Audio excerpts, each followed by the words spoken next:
নমস্কার বন্ধুরা, আমি সুস্মিতা। আশা করি সবাই ভালো আছেন, সুস্থ আছেন। আমার মা এসেছেন। তো মা এসে হঠাৎ আজকে আমাকে প্রশ্ন করছেন যে বাড়িতে কাঁচা বাদাম আছে কিনা। আমি বললাম হ্যাঁ, কাঁচা বাদাম আছে।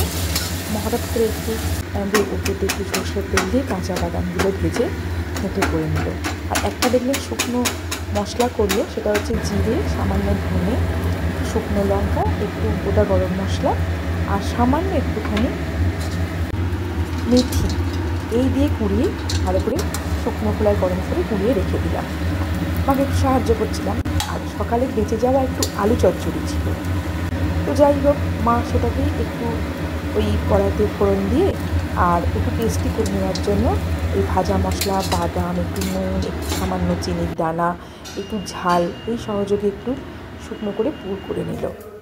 বুঝতেই পারছেন এটা কি হতে চলেছে। এটা ময়দাটা কি দিয়ে মাখলে সিঙ্গারা বানাতে চলেছেন। তো যাই হোক, ময়দাটা আমি বার করে দিলাম।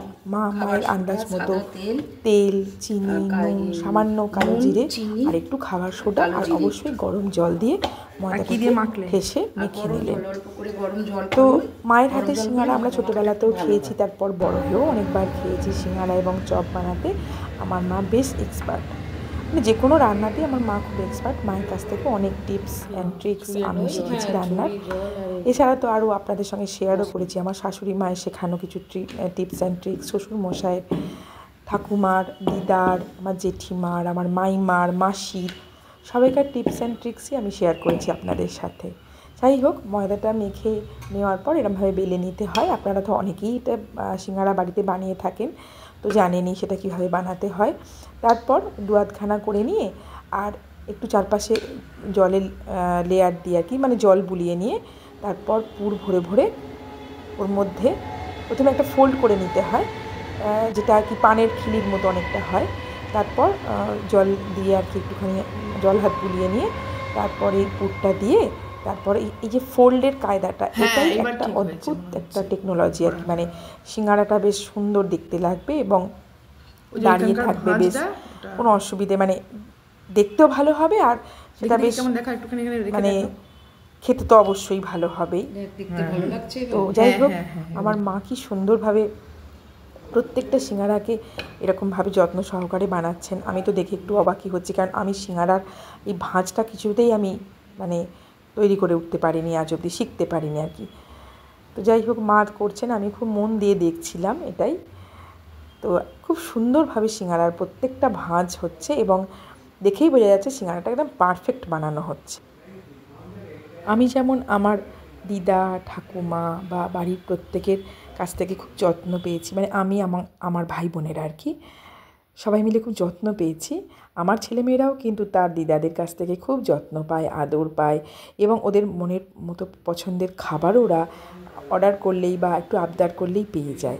তো এটাই আর কি এবার বড় একটা পাওনা আমার ছেলে মেয়েদের কাছে, বা ভগবানের আশীর্বাদও বলতে পারেন। আমরাও যেমন পেয়েছি ছোটোবেলায় মামার বাড়ি, দাদু, দিদা বা বাড়ির ঠাকুমা, বাবা, জেঠু, জেঠিমার আদর, আমার ছেলেমেয়েরাও কিন্তু ভীষণভাবে উপভোগ করে এই সমস্ত দিদাদের আদর আবদারগুলোকে। অনেকগুলো সিঙ্গারা এমনি তৈরি হয়ে গেছে, তাই জন্য আমি ওকে সাদা তেল দিয়ে তেলটা বেশ গরম হতে দিলাম।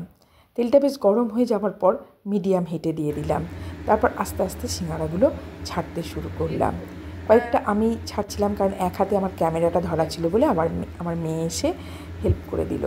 আমার মেয়ে আর ছেলে বারবার এসে দেখে যাচ্ছে যে সিঙ্গারা ঠিক কতদূর রেডি হচ্ছে। প্রচণ্ড খুশি হয়েছে আজকে সবাই, মানে আমার ছেলে আর মেয়ে আর কি। আমি তো ভীষণভাবেই খুশি হয়েইছি। এরকম গরম গরম সিঙ্গারা পেলে, আর এরকম হালকা হালকা বৃষ্টিও পড়ছে, বেশ ঠান্ডা ওয়েদার, কে না চায় গরম গরম সিঙ্গারা। তো যখন হয়ে গেল ভাজা, তখন আমার ছেলে মেয়ে দুজনেই ভীষণ খুশি, আমি ভীষণই খুশি, আর ভীষণ খাস্তা হয়েছে, মানে এত গরম হাত দিতে পারছি না, ভাঙতে পারছি না আর কি। যাই হোক, আপনারাই দেখে বলবেন কেমন হয়েছে। কি দারুণ হয়েছে, খাস্তার পুরটাও দারুণ হয়েছে। তুই কি ভাষা খুঁজে পাচ্ছিস? দারুণ হয়েছে, ভালো হয়েছে, খাস্তা হয়েছে বল, খুব সুন্দর খাস্তা হয়েছে। পুরটা প্রচন্ড টেস্টি হয়েছে। খাস্তা একদম মুচমুচে। পুর শেষ হয়ে গেছিলো, তাই বাকি থাকা ময়দা দিয়ে নিমকি।